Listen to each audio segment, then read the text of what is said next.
I feel like we're going to have, I feel like we're the same top two. It seems like these two guys being the consensus, but who knows? Maybe John loves DJ Turner more than I do.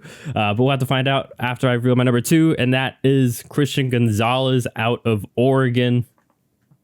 I mean, let's just put it this way. Not as fast as DJ Turner, but I mean, 4.38. Okay, like, oh man, 0.1. That's still pretty good. A lot of teams will take that. A lot of, and he also has a better size, 6'1". I mean, both his parents were athletes. Like, this dude was built to fly. Especially, he's definitely a little bit more of a straight liner, if that was a knock. But he still has really solid change of direction. It's not like, he'll be fine against most guys agility wise, breaking in and out of cuts with them.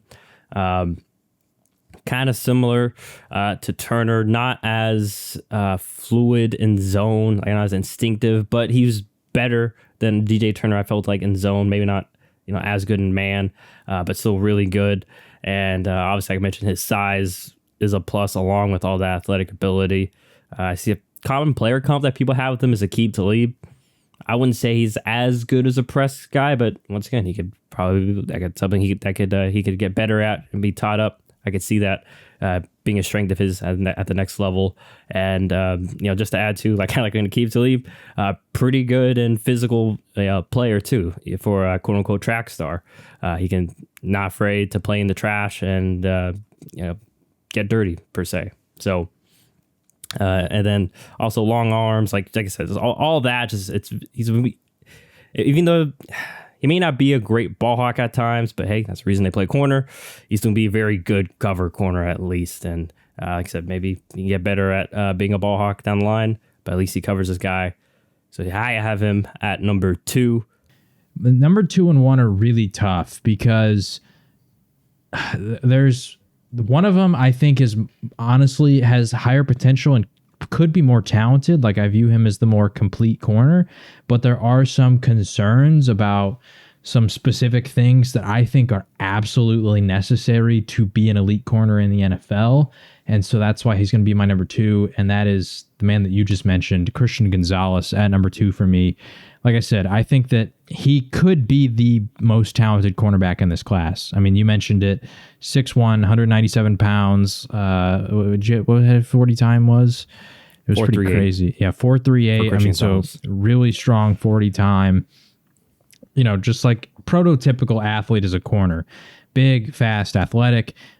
He is able to prevent separation. He has a really good feel for running routes.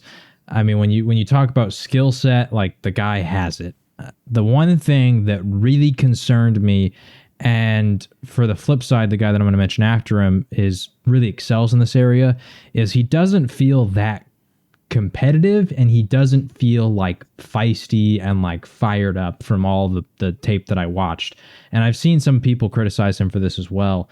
And I just think that, like, as a cornerback, I mean, we see so many of these corners, Richard Sherman and Jalen Ramsey and all these guys who have proven to be the best corner in the NFL at one different point. They all have that, like, alpha dog mentality. I am the best. You're not going to get anything out of me. Like, they get beat one play and they're still talking trash. They're getting in people's faces. And I'm not saying that's the only way to be successful, but in terms of, do I think that, someone who's calm and reserved and whatever, do I think that guy can become the best cornerback in the NFL? I don't know. It just seems like there's always been kind of that prototype of the best cornerback in the NFL being that loudmouth trash talker guy who's going to get in your face and all that kind of stuff. I mean, think about, like, even Deion Sanders, like, just so many great all-time cornerbacks in the past had that kind of persona, and Gonzalez doesn't really have that. Now, is that fixable? Sure. Like, I think that's totally like that can be changed. That's not like, oh my gosh, he's short, where you can't change something like that. Like, you can change the way that you mentally approach the game. That said, will he? I'm not sure. Also, his ball skills, there was a little bit to be desired there. I mean, his junior year, he didn't have a single interception. There was improvement over the years, but that was something that I also thought lacked, that kind of separated him from the guy that I have at number 1. But like I said, in terms of just overall skill set, he could just come out and in 3 years' time, we're going to be looking back on it and be like, wow, like why didn't we have that guy number 1? It was so obvious because like you mentioned, like he's got all the tools.